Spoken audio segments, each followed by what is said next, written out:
দর্শক দেখে মনে হতে পারে এ যেন কোনো আনন্দ আয়োজন, বাদ্যের তালে তালে চলছে নাচ আর হই হুল্লার। কিন্তু আপনার ধারণা একেবারেই ভুল, কারণ এটি কোনো বিয়ে বাড়ি বা কোনো আনন্দ আয়োজন নয়।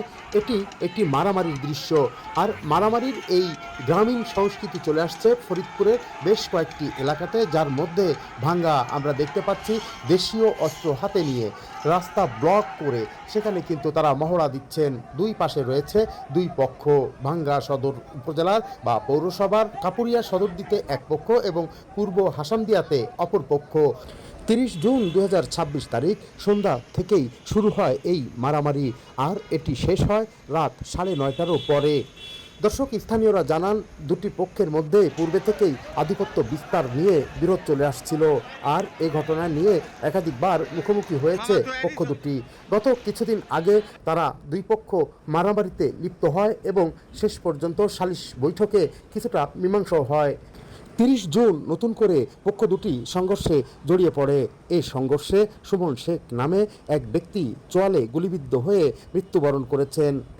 এলাকাবাসীর দাবি, মঙ্গলবার বিকেলে কাপুরিয়া সদরদি গ্রামের বাসিন্দা আয়ানসহ 3 যুবককে ধরে নিয়ে যাওয়ার খবর ছড়িয়ে পড়লে উত্তেজনা সৃষ্টি হয়। এক পর্যায়ে সন্ধ্যার দিকে উভয় পক্ষের লোকজন বাসস্ট্যান্ড এলাকায় সংঘর্ষে জড়িয়ে পড়ে। নিহতের চাচাতো ভাই জিহাদ মুন্সি জানান, সংঘর্ষের এক পর্যায়ে সুমন চোয়ালে গুলিবিদ্ধ হলে তাকে প্রথমে ভাঙ্গা উপজেলা স্বাস্থ্য কমপ্লেক্স ও পরে ঢাকা মেডিকেল কলেজ হাসপাতালে নেওয়া হলে কর্তব্যরত চিকিৎসক মৃত ঘোষণা করেন। যদিও অতিরিক্ত পুলিশ সুপার ফাতেমা বেগম জানিয়েছেন, দীর্ঘ সময় ধরে সংঘর্ষের ঘটনায় ঢাকা বরিশাল মহাসড়কে দীর্ঘ যানজটের সৃষ্টি হয়েছিল। পরবর্তীতে পুলিশ সংঘর্ষ নিয়ন্ত্রণ করে রাতে 9:30টার দিকে যান চলাচল স্বাভাবিক করতে সক্ষম হয়। পরিস্থিতি বর্তমানে পুলিশের নিয়ন্ত্রণে রয়েছে বলে ওই পুলিশ কর্মকর্তার দাবি।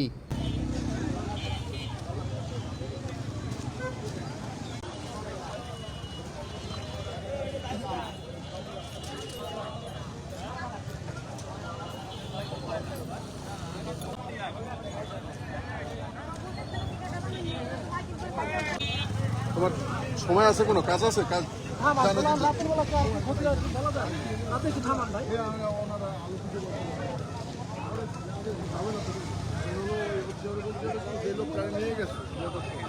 আপনার এখানে লাভ করতে হবে।